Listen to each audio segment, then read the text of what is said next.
Hey guys, Team 19 was inspired by the DIY apocalyptic awesomeness of Mad Max Fury Road, and we made our very own potato cam so we can use potatoes to film stuff in the apocalypse.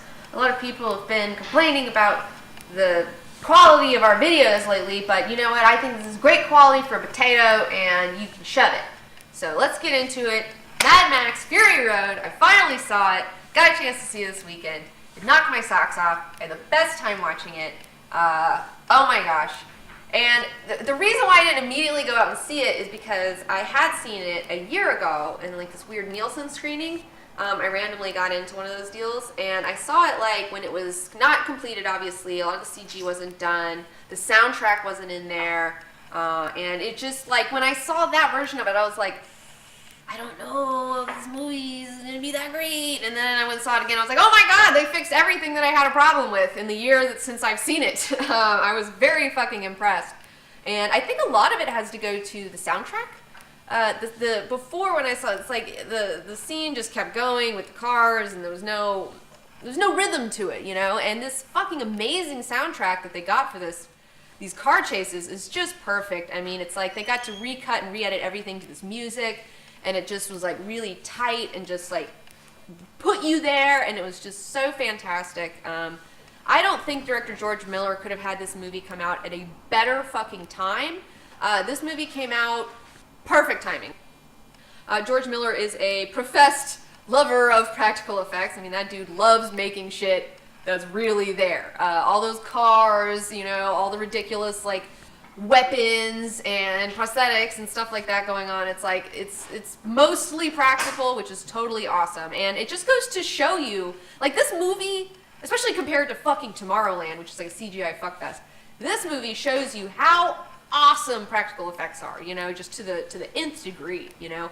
Plus the costume design was awesome. I mean, all the characters look great. I mean, the whole movie looked great. The color correction was awesome. When I saw it, it was not nearly as colorful. I loved what they did with the color correction. It was fantastic. It was so nice looking. And you have this fucking character, Furiosa, played by Charlize Theron, who is just so fucking cool.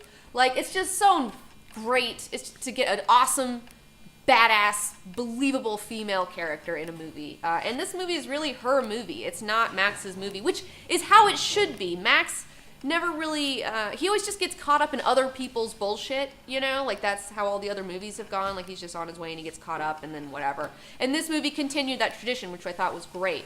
The reason why Mad Max is so fucking cool is because he doesn't talk a lot, you know, and they keep him a little bit mysterious, you know, and I really liked that a lot. I loved how Tom Hardy did the mumbling whenever he talked. Even the few lines that he did have, it's like you couldn't even understand what he was saying half the time because he was like mumbling or just trailing off. I thought that was a fantastic choice on Tom Hardy's part. Great job. And also, you know, like the movie itself, like the themes in the movie are very feminine. They're very, you know, you have this woman, Furiosa. She takes the breeding stock of Immortan Joe, who is also a fucking really cool character. He looks so awesome. Takes them and is going to leave them to find like her old matriarchal society or whatever that she used to live in. It was all the mothers, the mini mothers, where they work with nature and all this stuff, you know. And I thought that was fantastic. So it's like, it's got all these really great like feminist themes going on in it. And I thought that was fantastic. The editing was fantastic. I touched on that earlier, but it's just really well done. It kind of like reminds me of The Fifth Element in the fact that it just constantly has this rhythm and this heartbeat in the whole movie, you know, and you're just like constantly going. It's almost like alive, you know. I really like that feeling a lot.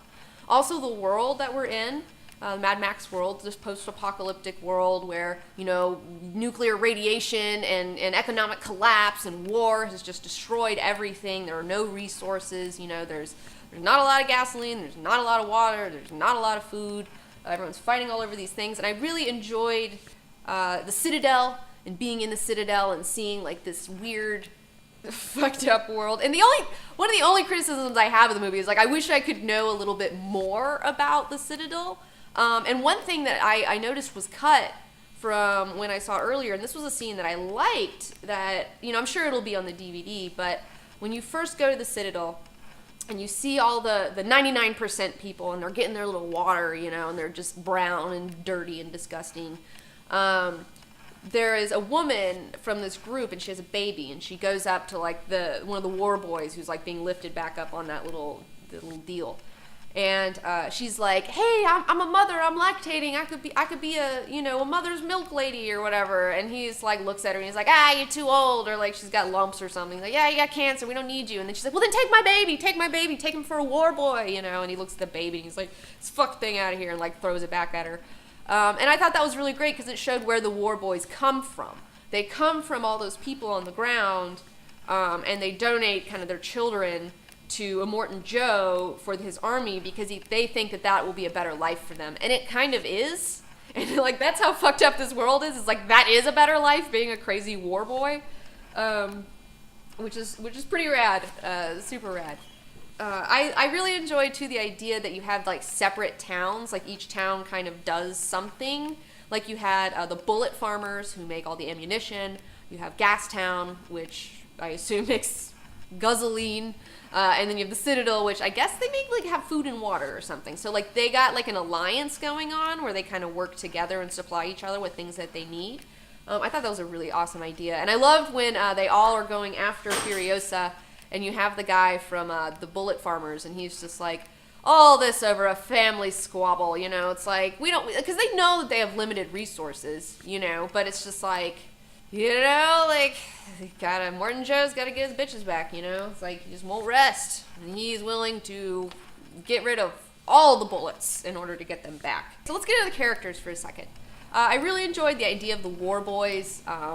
It's like a cult, they have all these Viking references, it's very skinheadish. I liked that in the movie, like, okay, so they're presented these like crazy assholes, and they are crazy assholes, but, then you get to know the character of Nux, and then you also see like the wives, and they're like, they're fighting once, and they're like, these are just kids, they don't know any better, and like once you get to know Nux, and you see how he's so willing to sacrifice himself for Immortan Joe and his cause. And then he does this like character change where he's like willing to sacrifice himself for the girls and for Furiosa and for something that is real, because Immortan Joe is just using them. And not to say that he's not being used there too, but they actually care about him. Immortan Joe doesn't actually care about any of those war boys, It's just like they're just fodder for him, But Nux's character was fantastic. I loved the scarification V8 on his chest. That was so cool. I was really into that. Nicholas Hoult did just such a fantastic job with that character. Furiosa obviously was like super badass. She looked so cool. I loved it when she got the axle grease and like smeared it back on her face, and I loved her shaved head and her cool arm. It was so cool to see somebody with an amputated weird arm going on there. I don't know if she was born like that or if she lost it.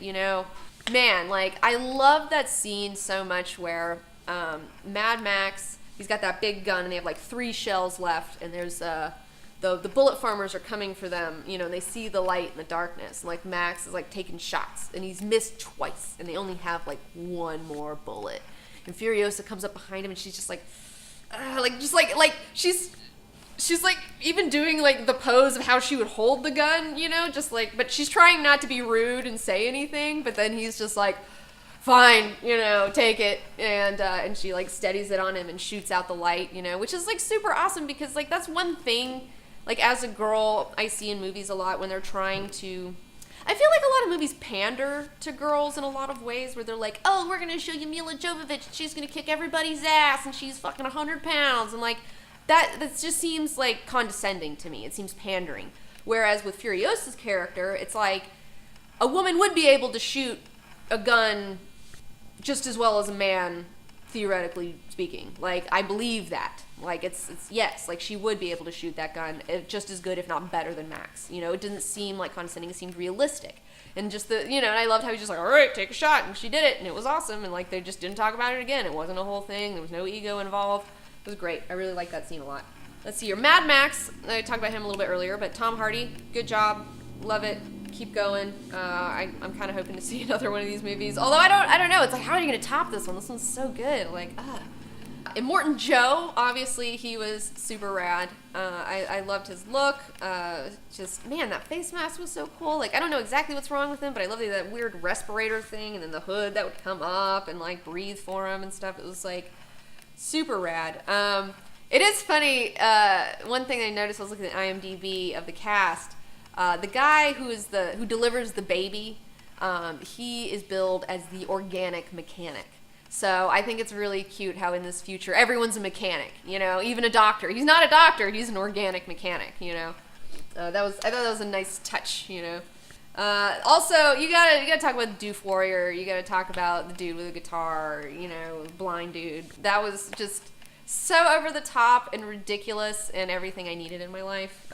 It was fantastic. I think that's about it, man. Just Fury Road's badass. All those practical cars, I'm so excited to see in my Facebook feed. I see all these different articles talking about how they did all the effects and stuff like that. I'm so glad that people are getting an interest in this sort of stuff again, or continuing their interest in this sort of stuff. That doesn't seem to be fading away. It seems to be only getting stronger, especially after you see a movie like Mad Max where you're like, holy fuck, why aren't we doing more practical stuff? This is fucking awesome. I mean, I know it's difficult to actually do this sort of stuff and not just have some people on a computer in a little sterilized room doing it, whatever, I get it, but it's just, the effect is just fantastic. I think it's totally worth it.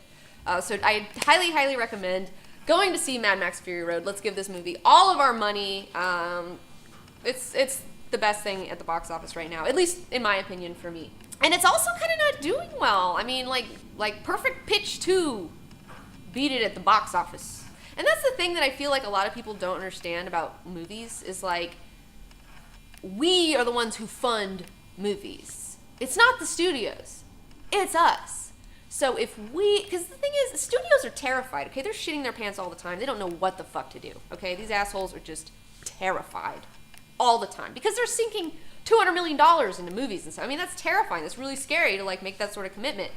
But if we just band together, put our money towards something that's awesome, you're going to see more stuff like that, because people, the producers are going to go, oh, wow, all these people are giving their money to this thing. Well, that gives us confidence in putting our money in something that's similar to this, and keep going in this direction, So I highly recommend spend the money. Don't pirate movies, I would totally give Mad Max more, I'll go give him more money. And speaking of supporting awesomeness, right now, you can get your very own 18x24 Zealot poster of my awesome cosplay. I'm so proud of it.